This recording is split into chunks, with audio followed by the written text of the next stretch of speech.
Hello, welcome.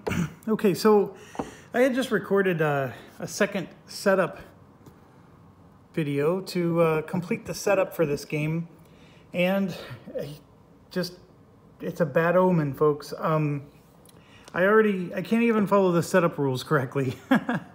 Okay, so what I did was I had all these Japanese units sorted, and I went through and showed how painstakingly difficult it was to do setup with these units, but for the most part, I'm under the impression I did all of that correctly. But let me briefly explain what I had recorded previously, because there were some things that I said wrong or incorrectly, and I want to not have that in the video. So I'm going to just try to re-explain what I did correctly, and then I'll touch the things that I need to fix, which I don't have to worry about because I deleted the video. So first things first, let's do some zoom in here and look at, for example, sector setup. The sectors are real easy to see. First of all, you got this big one on the board, but they're divided by this, it's an artillery sector. That's what it's referring to. So everything to the left of this line is sector 1. Everything to the right of this line is sector 2, and you can see the big 2 there, and it goes up to this line here. Then you have sector 3, and then you see another line, and then that's sector 4.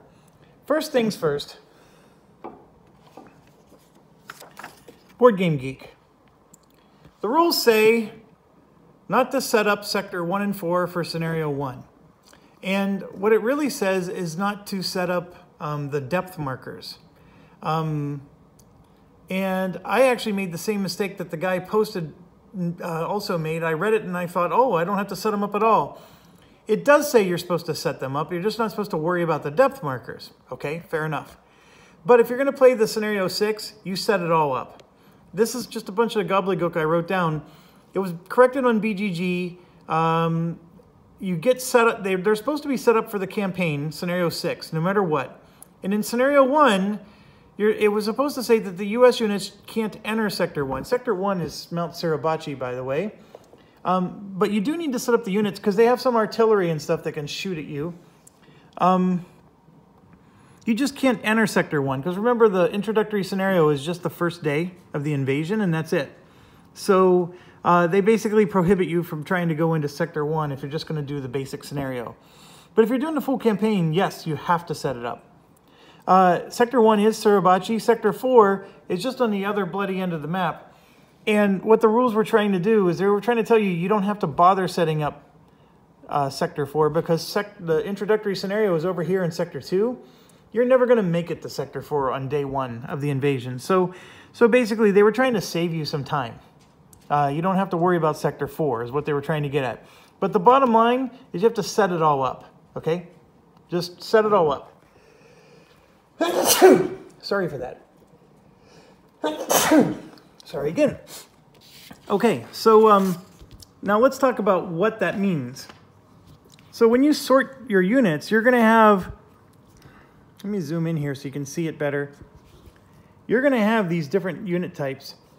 So for example, I'm going to have 2 312 units, and they're going to be here. But bear in mind that there's also 2 more 312 units in the reserve pool, and there's another 312 unit up here.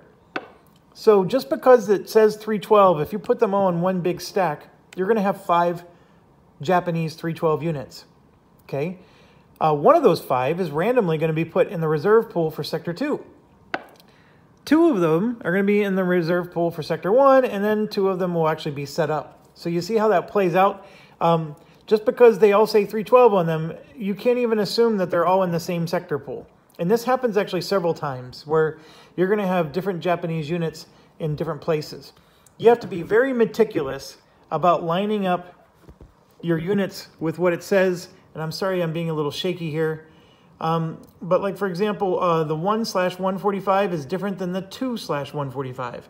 So you got to be really meticulous about this. And that's my best warning I could give you. Good luck. It's going to take a while. And I'm going to put my camera down so I'm not so shaky and try to change it so you can see down a little bit. And here we go. So you're going to take 8 depth markers and the 2 312s, and they're going to form what's the reserve pool. And then you put that up there. So you see the reserve pool for Sector 4 right there. It has 8 depth markers and then 2 utes from the 312, okay? So simple enough. And then the rest of them are going to get set up wherever there's a black X. So you can see here, there's a black X there, and then here on Suribachi, and then there, etc. So it lines up perfectly, the rest of them set up, no problem. When you get to Sector 2, that's this sector right here, you do the same thing, and there's going to be 12 depth markers, etc. There's a couple of things you need to bear in mind. These little asterisks. So you're going to have 6 of these SAG tokens, but be careful, there's SAG tokens used up here too. So I think you're going to have 9 total in the game. 6 of them go down here, 3 of them go up there, okay? And it's just random. You just randomly divide them however it sorts out. Now, when you see these asterisks, this 204 unit, 2 of these SAG units, that's why it has 2 asterisks here, because it means that you're supposed to take out 2 of them. So 4 of them are normal, but 2 of them get taken out, okay? There's only one 204, and it's taken out. And then this 3-2 is taken out. So you're going to have 4 units taken out. And so what it's trying to explain to you is when you do setup, you put all the units along the beach. And then you're going to have, I said that there was 4 units that you take out. You have 1, 2, 3, 4 that are 3 or more hexes away from the beach. Or, yeah. Is that the case here? I think it is. Anyways, that's where they go. They go in the hexes that are away from the beach. And so all the ones close to the beach get the other setup. So that's how you do Sector 2. Sector 3 and 4 are more of the same, except Sector 3 has more of the asterisks, just like Sector 2 did. But bear in mind, it's not worried about the beach. The units that you use go along the border of this sector. So the units that are closest to this sector are the non-asterisk ones, and then the ones that have the asterisk on them, they go deeper into Sector 3. So I guess they're more elite. And then Sector 4 is actually pretty straightforward. You don't have to worry too much about that one. Now, one other thing you have to bear in mind is this tank setup.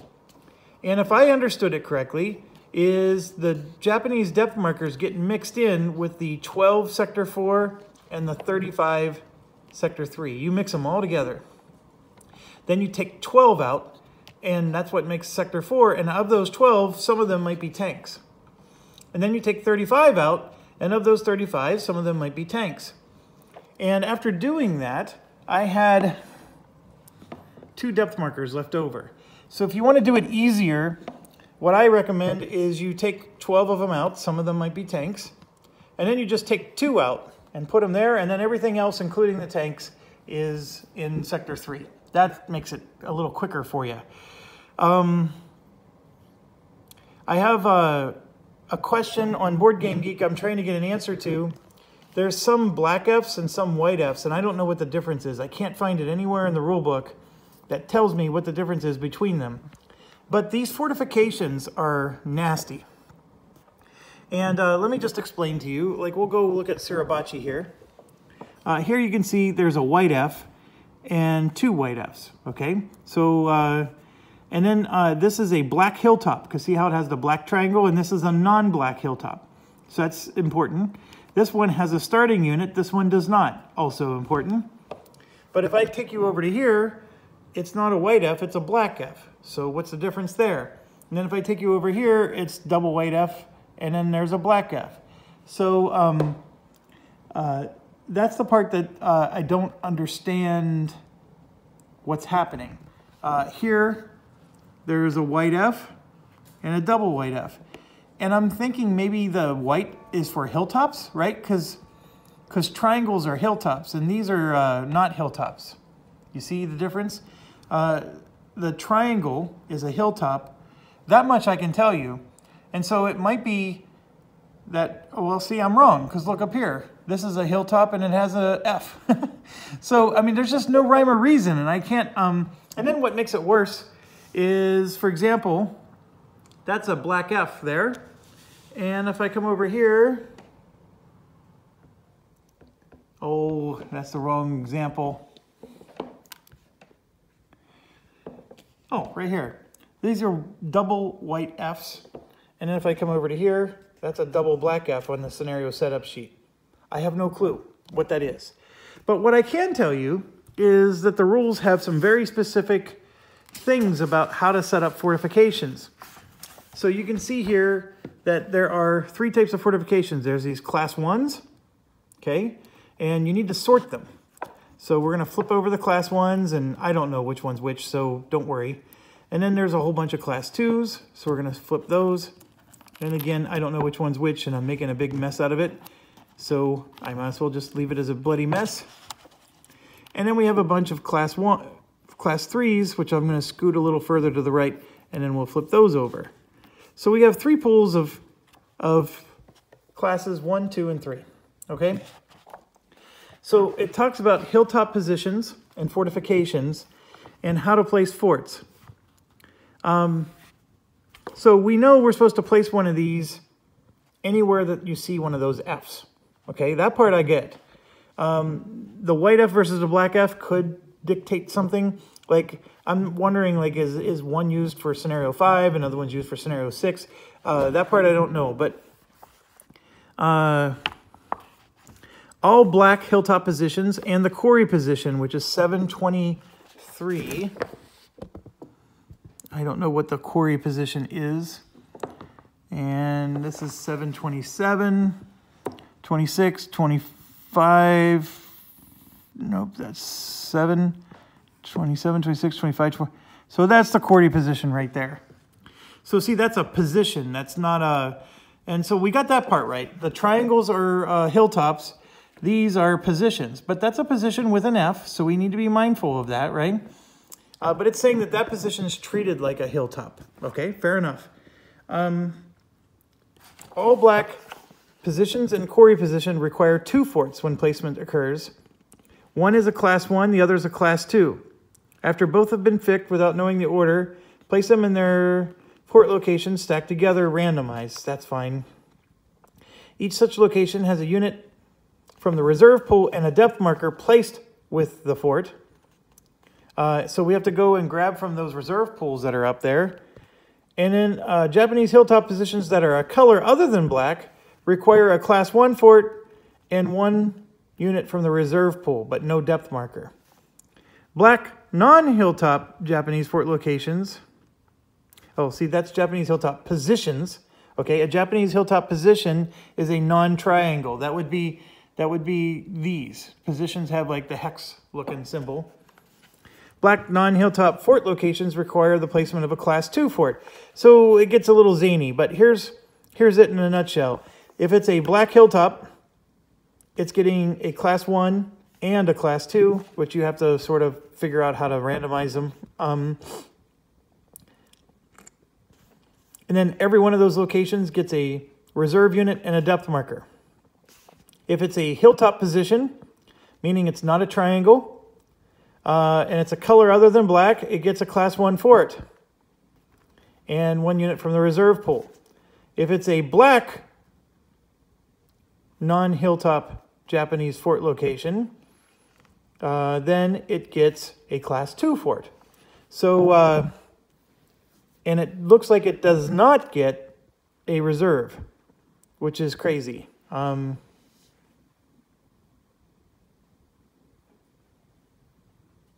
Black non-hilltop position.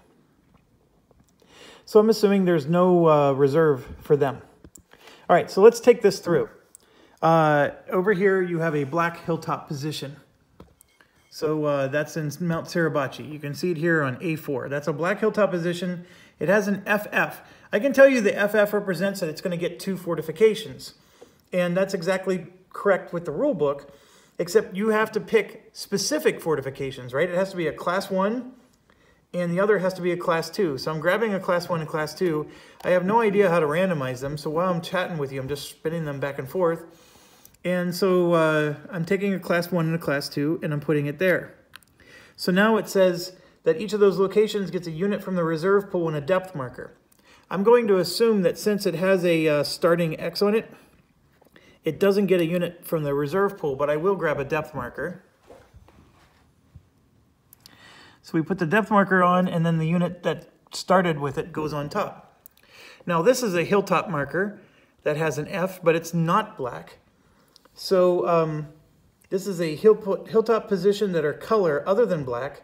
It gets a class 1 fort and a unit from the reserve pool. So I'm going to grab a class 1 fort, and I'm not going to remember what this says, but you know, that's what a class 1 fort looks like. And so it gets a class 1 fort, and then we're going to grab a unit from the reserve, which is only one of the 2 units that are in the reserve. So that's Mount Suribachi, done. And it's a nice simple example that covers a lot of the scenario. And then we just have to keep going. And you have to be really careful because there's F markers everywhere, and they're actually a little easier to see on the setup map because the F here is a lot more pronounced, so it's a lot easier to see. But it's still, this setup is an exercise in brutality. I'm easily at 2 hours for this setup. And there's very few games that are worth a 2-hour setup. So I hope this one will be worth it. Right now I'm quite frustrated. So I'm just trying to set up my rule book and whatnot. So let's see if we can find F. So there's an F here, and it's a black position. So so we can easily identify that here. Yeah, see, there's a little F that we were supposed to know. It's a black position. And according to the rules, it's a black non-hilltop. Non-hilltop means not a triangle. And it just gets a class 2 fort. So we put a class 2 fort there. And it already had, well, I forgot to take the fortification. Actually, that one was already set up correctly. So I'll just put that back in the pool. Okay. I'm just scanning the setup sheet. There's 2 more here. These are both that scenario. So they both get class 2 forts. So we're just going to randomly put class 2 forts. They don't get a unit on it unless, of course, it has a start unit thing. So this is just a fortification chilling out by itself.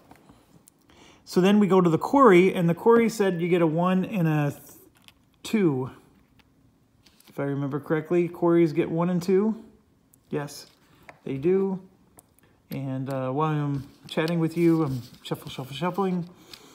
I don't know what the value of that is yet, but they get that. And then they're going to get a depth marker. So I'm going to go grab a depth marker from Sector 2. And then put this on. And so that Quarry is quite the badass. Okay, so I'm just peeking at the setup sheet again, because the Fs are a lot bigger on that. And up here you can see there's 2 Fs. So let me move the camera. So you can see there's 2 Fs here. And that is a hilltop, black hilltop position. So it's going to get a 1 and a 2. And it also gets a depth marker. We're in Sector 3 now. So a depth marker and a reserve unit on Hill 362 here. Okay, so moving on, you can see there's an F here, and it's a hilltop, but it's not black. So that gets a class 1 fort and 1 reserve unit. So class 1 and a reserve goes there. Same here, class 1 and a reserve. And we keep going. And we're going to have a problem. I'm already out of class 1 forts. I have no class 1 forts left. So I think this white versus black F symbol does make a difference, because I don't have enough class 1 forts to set everything up. This is going to take a class 1 and a class 2. And if you scroll over here, that one also takes a class 1 and a class 2. So I'm pretty darn sure that we either only do the black Fs or only the white Fs for this scenario. But I don't know what... I mean, is it because... So bear with me here. See how I'm supposed to use the black X's for scenario 1 and the white X's for scenario 3? Is that the scenario here? Is I'm supposed to use the black X's or the black F's for this scenario, and I ignore the white ones. So that means Hill 382 here wouldn't get anything. Is that what I'm supposed to do? Hill 382, if I remember correctly, was quite the historic hill. But I am literally out of class 1 fortifications, so I cannot even fulfill this setup.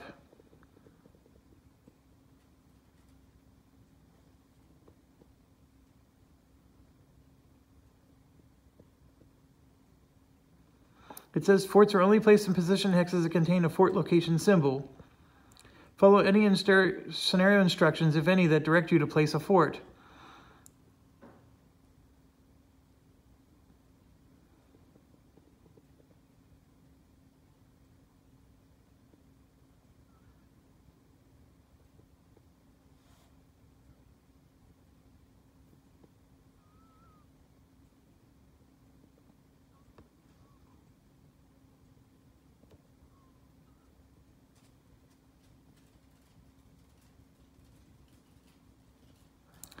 Yeah, so I'm clearly doing something wrong. So I gotta stop. I'll get an answer to this fort question, and my apologies for taking up some of your time here, but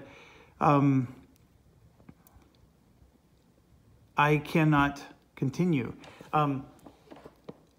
This is one, there's one there, and then there's one further up there. I would need 3 class 1 forts for them, and I only have 1 class 1 fort left. There's no other class 1 forts even left in the pool.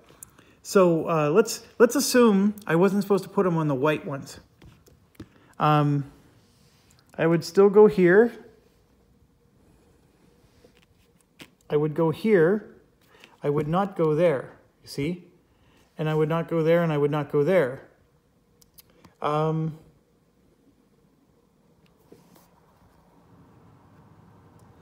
So then I would have plenty. Now what's crazy is, see how this one's black? It's white on there. So that's just really weird. But let's say I take all of these off of the white one and put it over here on the other white one that's really the black one. The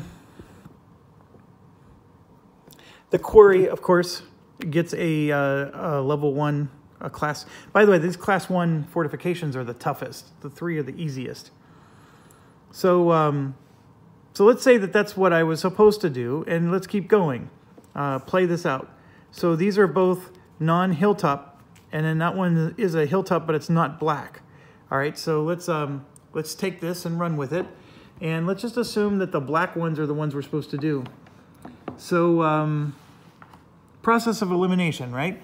We know for a fact we can't do all the Fs because we just don't have the components for it. So let's just do process elimination here and assume it's the white ones.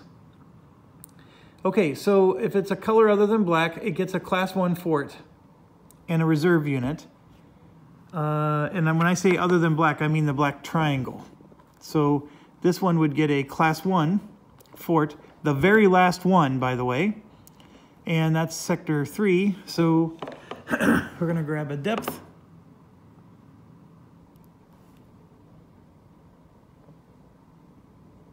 Oh, he doesn't get a depth marker, just a reserve. Okay, so he gets 1 reserve. Now we have 2 of them here that are black, but they're not hilltop. And they both get class 2 forts. So far, so good, right? We haven't violated any component limitation. And I'm looking at the setup diagram. There is a F up here on this one, it's funny because it's not on the map, but it's in the setup diagram. But that one would get a class 2 right there. And I'm going to keep going. This one, that's right, we did this one correctly. That one's good. So now we're moving on to Sector 4. And I'm seeing white F tokens over here, so we're not, I mean, this one is black on the map, but it's a white one on the setup guide. It's crazy. The map and the setup sheet isn't even lining up. And now there is a black one here on the setup sheet, and that is just a class 2 fort. So we do that, and it would set up like that. And I'm looking, and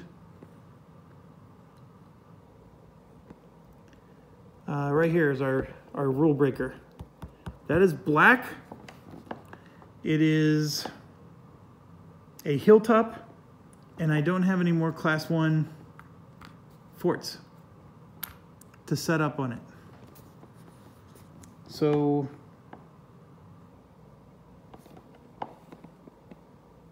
oh, here's my catch. Here's my catch. This guy here has a white on it. So I'm going to put this reserve unit back. That's a white F. So I'm going to take this class 1 and he's going to go right there.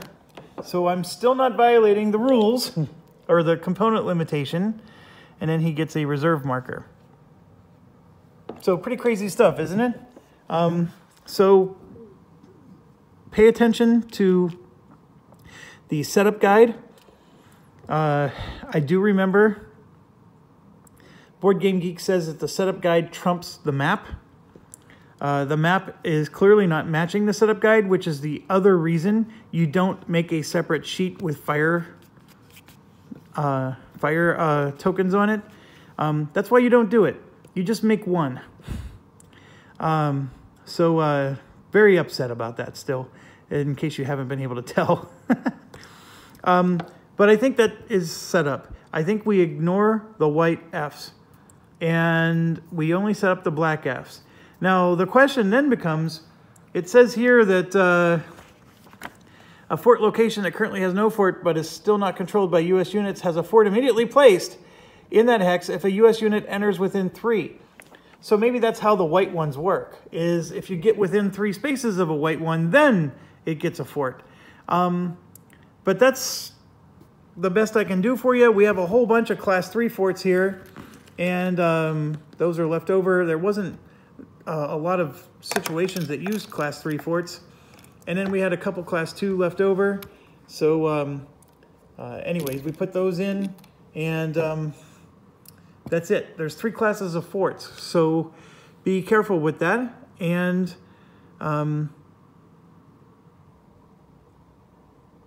this concludes the setup, assuming the black forts is what we were supposed to use. I cannot... Oh, I found one more black fort. This one right here. So I need to take care of that. Oh, and look at this. We actually had a fortification marker there. That was a class 3. It doesn't get a class 3, I don't think. That one gets a class 2, of which we have. And he doesn't get a unit, though.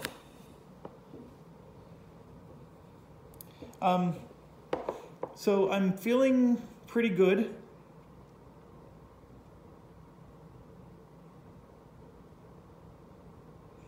I tend to, when you do setups like this, I tend to prefer that they say you need to have 12 of these, 8 of those, 9 of these. Because when you know you have an exact count of things, then, because right now I'm paranoid I'm missing something on the board, right? Like I just failed to see something. Whereas if I knew there's 8 of them, I know for a fact there's one more out there and I just haven't found it. You see what I mean? And in my case, I'm sitting here wondering, did I catch them all? And so anyways, thank you for watching. Stay awesome. Video 3, we'll get started with this game.